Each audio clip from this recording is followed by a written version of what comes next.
Bismillah ar-Rahman ar-Rahim. Welcome our student in our new program, Knowledge Bank. Today we have a new episode in Biology for First Secondary. أهلا بيكم أبنائي وبناتي طلبة وطالبات الصف الأول الثانوي في حلقة جديدة من حلقات برنامج بنك المعرفة. النهاردة إن شاء الله هنتكلم عن خواص الإنزيمات، وده يعتبر آخر جزء في Unit 1. This is the last point in the Unit 1. The biological macromolecules. We will talk about the properties of the enzyme. Today, inshallah, we'll talk about the properties of the enzyme. We studied some of these properties last episode. We will continue. I'll make revision about these properties, and I will continue talking about the rest of these properties. Let's discuss together the properties of the enzyme. Number one, enzymes are similar to other chemical catalysts as they are only speeding the chemical reaction without being consumed. احنا قلنا ان الانزيمات تعتبر catalyst ليه يا ولادي عشان تعمل speeding up للchemical reaction. طبعا هنا ما بيحصلهاش consumed، لا تستهلك. الانزيمز are highly specific. Highly specific mean what? متخصص، شديد التخصص. And different from other catalysts. ازاي هو different؟ قال لي number one, every enzyme is specialized for only one reactant substance. مين هي reactant substance؟ اللي هي substrated. بنسمي كلمة reactant substance اللي هي substance that react with the enzyme. We call it substrate. يعني كل enzyme has own substrate. الانزيم اللي بيشتغل على البروتين غير الانزيم اللي بيشتغل على الليبيد. Number two, one type or few types of the reactions. This diagram in front of you are relations between enzyme and substrate. In front of you, enzyme. This enzyme react with a group of monomers. هذه المونيمرز we call it substrate. هذه substrates combine to the active site. زي ما احنا شايفين كده هذا الانزيم عنده active site. ده كده عنده كام active site يا ولادي؟ عنده 2 active site. تمام؟ بيحصل ان المونيمر بتخش عند الاكتيف سايت دي ويحصل combinations ما بين الانزيم والسبستريت اللي هي السبستنس اللي react with the enzyme. بعد كده بيبدأ يتكون a new compound. الكومباوند الجديد ده اكيد هيبقى polymers. اكيد هيبقى ايه؟ polymers. When you look to the enzyme doesn't change. Before and after the reactions, the enzyme doesn't change. That we call the enzyme here catalyst because it doesn't change. يبقى السبستنس اللي react with the enzyme here we call it substrate. يبقى دلوقتي المواد اللي تتفاعل مع الانزيمات بنسميها substrate. ايه البروبرتيز بتاع الانزيم؟ ان each enzyme has own substrate. تمام؟ بالاضافه للبيكتشر اللي قدامنا دي بتوضح ان كل انزيم ليه active site. بعض الانزيمات ليها 1 active site. بعض الانزيمات عندها 2 or 3 active site. It depends on the type of enzyme. Number 3, enzymes decrease the activation energy needed for chemical reaction to occur. We studied that before. ان الانزيم بيعمل decrease the activation energy. بفكركم تاني what's meant by activation energy. It is a minimum energy needed by body to make a chemical reactions. This is an important point here. Enzymes are affected by the concentration of hydrogen ions. We call it pH. What's meant by pH? Concentration of the hydrogen ion in the solution. And also the temperature. النقطة دي مهمة جدا يا ولادي ودي اللي هنشتغل عليها مع بعض دلوقتي. ان الانزيم affected by pH. What's meant by pH here? Hydrogen ion and temperature. يبقى التمبريتشر والpH affect the enzyme.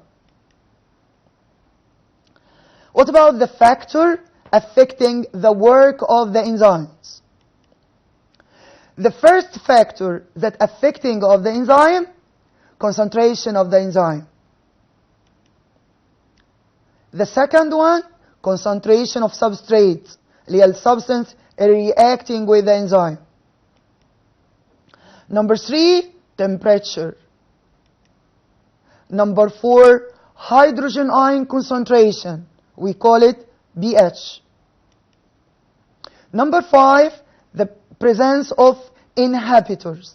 يبقى تاني يا ولادي, factor affecting the work of the enzyme, concentration of the enzyme, concentration of substrate, temperature, hydrogen ion concentration pH, presence of inhibitors.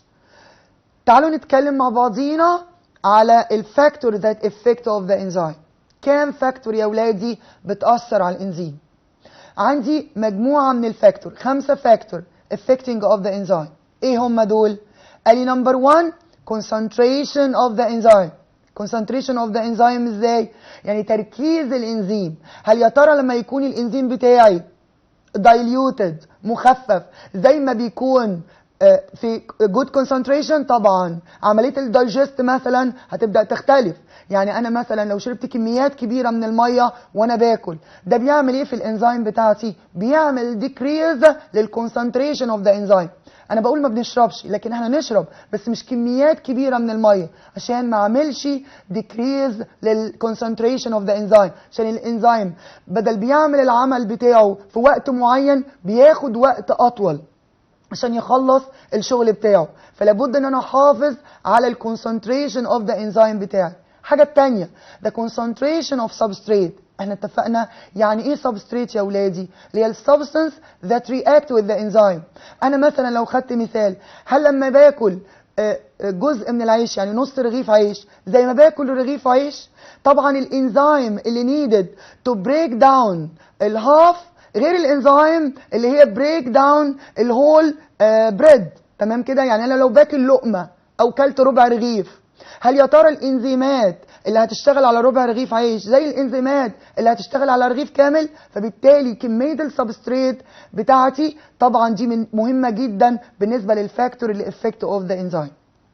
النقطه الثالثه دي اللي احنا هنشرحها بالتفصيل، وهي النقطه الرابعه اللي هي التمبريتشر. هل فعلا التمبريتشر من ضمن الفاكتورز اللي بتغير او بتاثر على الانزيم؟ هي كمان والبي اتش. وما هو البي اتش؟ اللي هو الباور اوف هيدروجين، اللي هو الكونسنتريشن اوف هيدروجين ايون ان ذا سوليوشن. النقطه الاخيره the presence of inhibitor. في بعض المواد المثبطه للكيميكال رياكشنز، يعني ممكن الحاله النفسيه بتاعت انسان تاثر في عمليه الدايجست بتاعته. فبالتالي في بعض الفاكتورز بنسميها inhibitors, the presence of inhibitors، عوامل مختلفة ممكن بتعمل decreasing أو بتثبط الكيميكال رياكشن.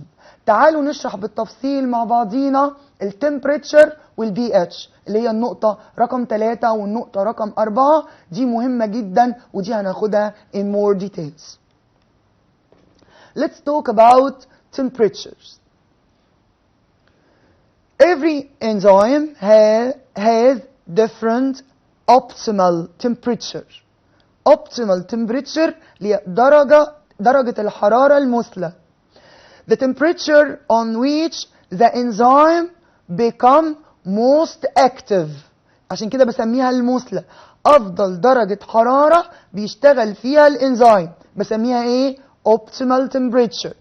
يبقى الانزيم each enzyme has optimal أو الانزيم has optimal temperature. طب يا ترى الاوبتيمال temperature عشان الانزيم يشتغل بكفاءة عالية جدا دي الرينج بتاعها من كام لكام؟ قال لي from 37 to 40. 37 ل 40 مش دي يا ولادي النورمال temperature بتاعت جسمنا؟ نورمال temperature بتاعت جسمي من 37 إلى 40. لو التمبريتشر decrease عن كده أو increase عن كده اكيد الاكتيفيتي اوف ذا انزيم هيحصل لها ديكريز. هيحصل لها ايه؟ ديكريز. يبقى تاني يا اولادي التمبريتشر دي لازم تكون من ضمن الفاكتور اللي affecting the work of the enzyme. طيب التمبريتشر دي بنقول ازاي؟ قال لي لازم تكون اوبتيمال. يعني ايه اوبتيمال؟ قال لي الاوبتيمال تمبريتشر هي التمبريتشر اللي الانزيم بيشتغل فيها مور اكتف. طب مور اكتف ازاي؟ قال لي دي الرينج بتاعها من 37 الى 40. In front of you a diagram, a relations between temperature and energy enzyme activity. احنا عاملين علاقة ما بين التمبريتشر والانزيم اكتيفيتي. هل يا ترى لما التمبريتشر تتغير الاكتيفيتي بتاع الانزيم تتغير؟ عايزاكم تبصوا معايا كده. ادي اول جزء، ادي اول انزيم الاكتيفيتي بتاعته تقريبا هنا عند كام؟ 37. تمام؟ هنا الاوبتيمال بقى، عايزاكم تبصوا كده على الاوبتيمال هنا عند كام؟ عندي 40. البيك هنا بتاع الدياجرام اللي قدامي عند كام؟ عندي temperature 40.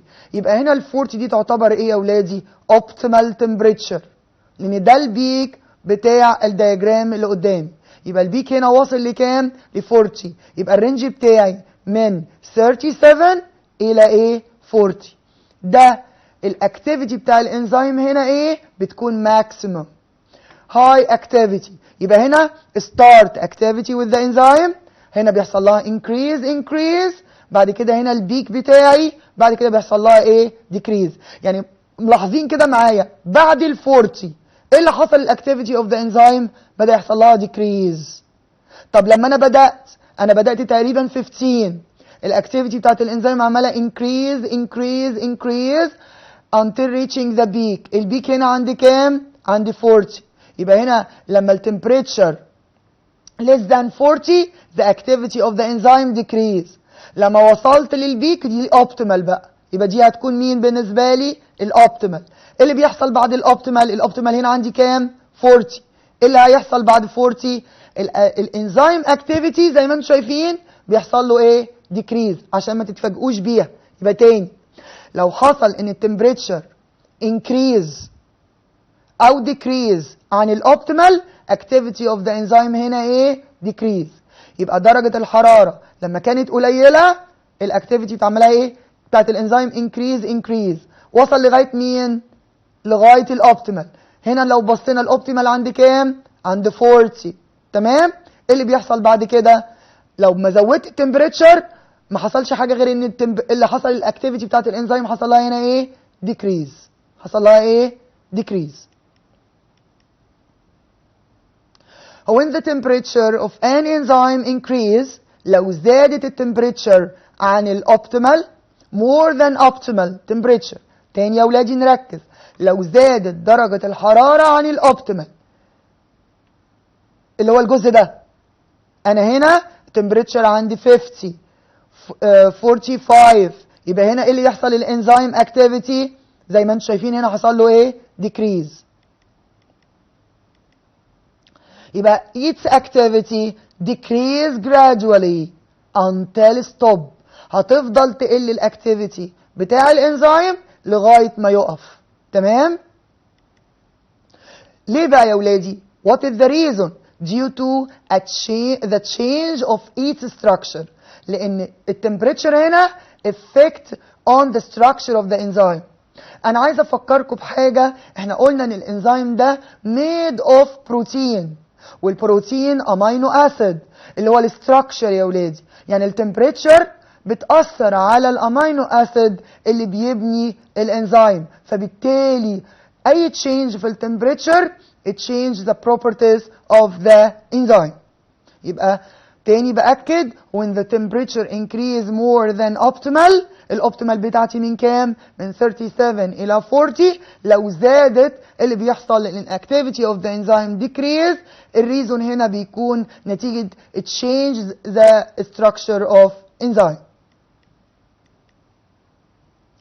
طيب النقطة الثانية هو when the temperature of the enzyme become less، لو قلت التمبريتشر than its optimal temperature. نفس الكلام. The activity also decrease gradually. الانزيم activity stop at a 0. يبقى دلوقتي برضو لو قلت درجة الحرارة عن الاوبتيمال برضو هيحصل decrease the activity of the enzyme. طب امتى الانزيم بيحصل له stopping؟ عند زيرو. يبقى تاني يا ولادي، الانزيم بيبدأ يشتغل، بتزيد الاكتيفيتي بتاعته من الرينج الاوبتيمال اللي هو من 37 الى 40، ده الاوبتيمال بتاعي. لو زادت عن الاوبتيمال او قلت عن الاوبتيمال، الاكتيفيتي اوف ذا انزيم بيحصل لها ايه؟ ديكريز. طب امتى الانزيم بيقف؟ بيحصل الانزيم بيقف عند زيرو. But it become active again when its temperature increase. يبقى تاني بيحصل ان الاكتيفيتي بتاعت الانزيم return back او activate again when the temperature increase. عايزين نقول الجزء ده تاني مع بعضينا، مهم جدا نعرف النقطة دي. ان الانزيم بتاعي يا ولادي معمول من ايه؟ بفكركم، الانزيم made from protein، والبروتين ده يا ولادي البيلدينج يونت بتاعته الامينو اسيد. وافتكروا معايا الامينو اسيد، هذا الامينو اسيد اللي فورمينج اوف بروتين، واي بروتين لازم افكت with the temperature، بيتاثر بدرجه الحراره. طيب بالتالي الانزيم افكت with the temperature. طيب الانزيم ده الاكتيفيتي بتاعته بتكون اعلى حاجه امتى؟ قال لي في الاوبتيمال temperature. what's meant by optimal temperature؟ اللي هي التمبريتشر اللي الانزيم فيها بيكون maximum activity. maximum activity الرينج ده كام؟ من 37 الى 40. هتلاحظوا ان دي الدرجه الطبيعيه لجسمي، درجه حراره جسمي من كام؟ من 37 الى 40. فبالتالي الانزيم هنا بيكون optimal. احيانا التمبريتشر decrease than optimal or increase than optimal. في الحالتين سواء زادت عن الاوبتيمال او قلت عن الاوبتيمال يا ولادي بيحصل decrease للاكتيفيشن انرجي، بيحصل decrease للاكتيفيتي بتاعه الانزيم. نشاط الانزيم بيقل سواء زادت التمبريتشر او قلت التمبريتشر. طيب النقطة الثانية، الانزيم بيحصل له ستوبنج. ايوه، لو التمبريتشر زيرو يبقى هنا الانزيم will stop. يبقى الانزيم امتى ستوب؟ قال الانزيم ستوب ات زيرو. طب انا لو وصلت للزيرو وبدأت التمبريتشر يحصل لها increased again، هل الاكتيفيتي بتاعت الانزيم start to increase؟ Of course the activity of the enzyme start increase. طيب يبقى دلوقتي رجعنا كده مع بعضينا ان الانزيم الاوبتيمال بتاعته، الاوبتيمال من 37 الى 40. لو temperature increase or decrease the activity of the enzyme decrease، الانزيم stop at zero. وفي نفس الوقت لو حصل انه وصل لزيرو وبدأت التمبريتشر increase، بيحصل ان الاكتيفيتي of the enzyme increase activity again. طيب تعالوا نتكلم على النقطة الثانية، وهي نقطة مهمة جدا، اللي هي الباور اوف هيدروجين. الباور اوف هيدروجين وهي بنسميها البي اتش. ايه هي البي اتش دي يا ولادي؟ اللي هي الكونسنتريشن اوف هيدروجين ايون ان ذا سوليوشن، تركيز الهيدروجين ايون في السوليوشن. طبعا احنا عارفين ان الانزيم ميد اوف بروتين، البيلدينج يونت بتاعته الامينو اسيد. عايز افكركم بالامينو اسيد. الامينو اسيد كان عندي فيه 2 فانكشنال جروب، نفتكرهم كده مع بعضينا، اللي هو الامينو جروب اللي هي NH2. كان التأثير بتاعها ايه يا ولادي؟ كان التأثير بتاعها بيزك لو تفتكروا. انما النقطة الثانية او الفانكشنال جروب الثانية اللي هي COOH اللي هي الكربوكسيل جروب، وكان الافكت بتاعها اسيدك. عشان كده الانزيم يا ولادي افكت باي بي اتش. من هنا جه تأثير البي اتش على الانزيم، لان هو ميد اوف امينو اسيد، والامينو اسيد عندي طرف منه اسيدك اللي هو الكربوكسيل جروب، والطرف الثاني بيز وهو الامين جروب. فبالتالي البي اتش هنا ليها دور مهم جدا. تعالوا نشوفوا مع بعضينا what is the power او الباور potential of hydrogen. We call it pH. Is a measurement determining the concentration of hydrogen ion اللي هو H in the solution، يعني the concentration of the hydrogen ion in the solution, which determine whether the solution is acidic, basic or neutral.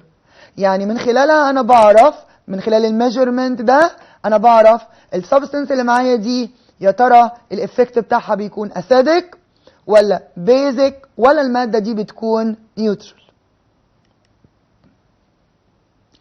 Let's discuss the diagram in front of you.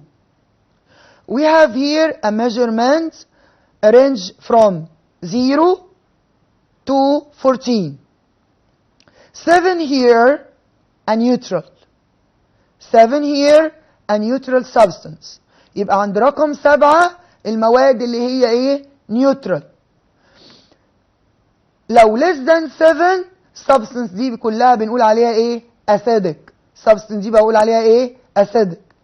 لو more than 7 substance دي بنقول عليها alkaline substance. يبقى تاني in front of you a scales.